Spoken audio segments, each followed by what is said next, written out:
According to the white slave masters themselves, they used a 5-step program to keep us in control, and they still utilize that program today, and it's very effective.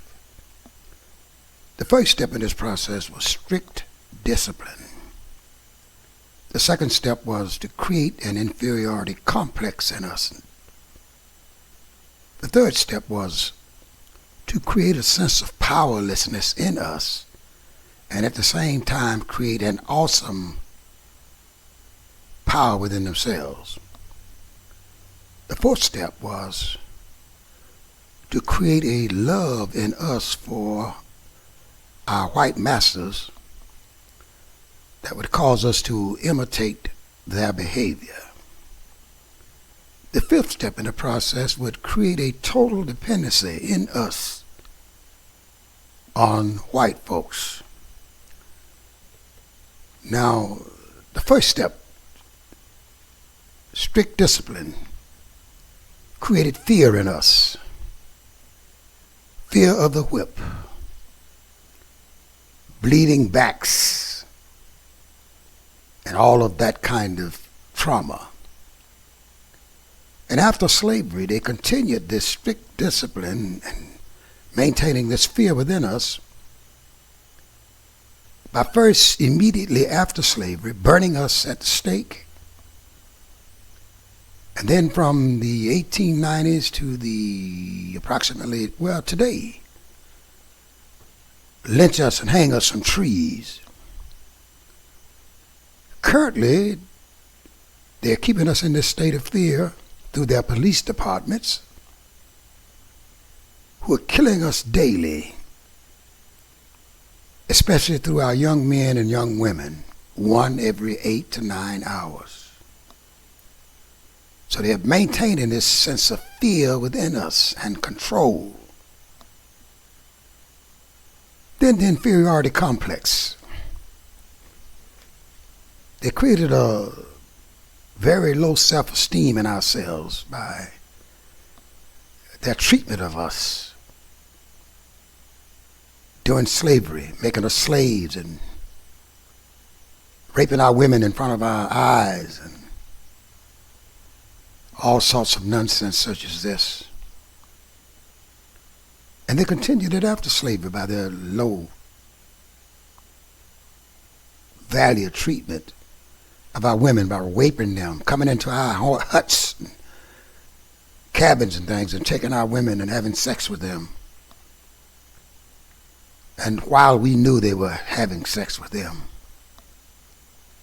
which helped maintain this inferiority complex, or kept a low self-esteem in ourselves throughout slavery up until today. Then they maintain that sense of powerlessness in us by creating bombs and different kinds of guns and using them on us and allowing us to witness them using them on other people.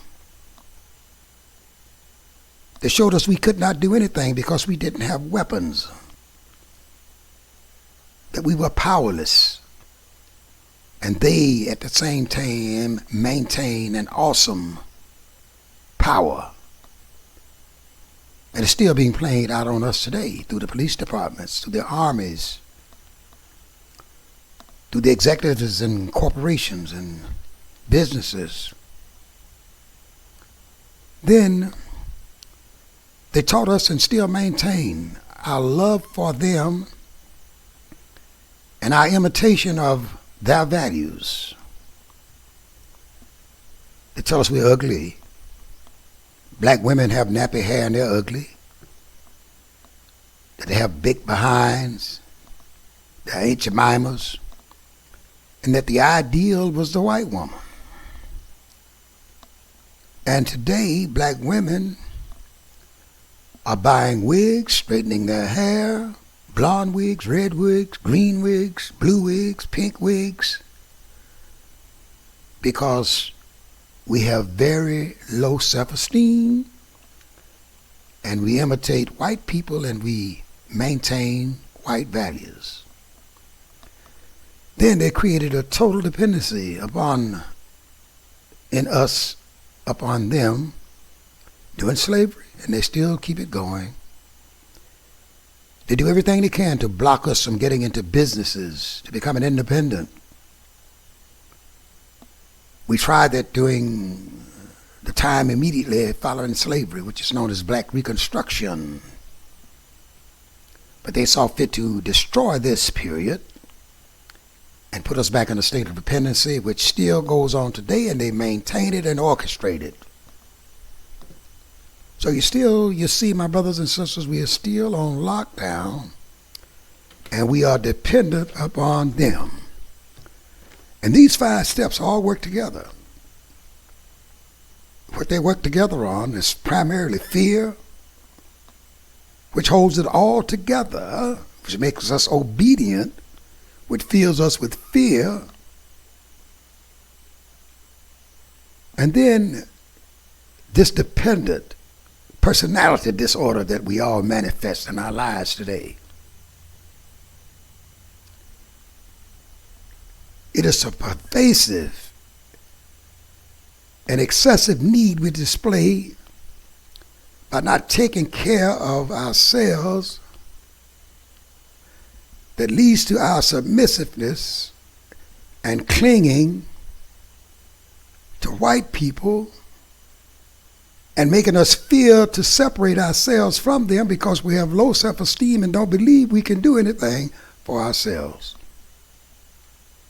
Consequently, we have difficulty disagreeing with anything they say or anything they do because we are dependent upon them, we trust them, and we don't think we can do for ourselves. Then this esteem of ours, this low self-esteem, is an opinion we have about ourselves, and we feel that everyone else is better than we are. We feel everyone else is better,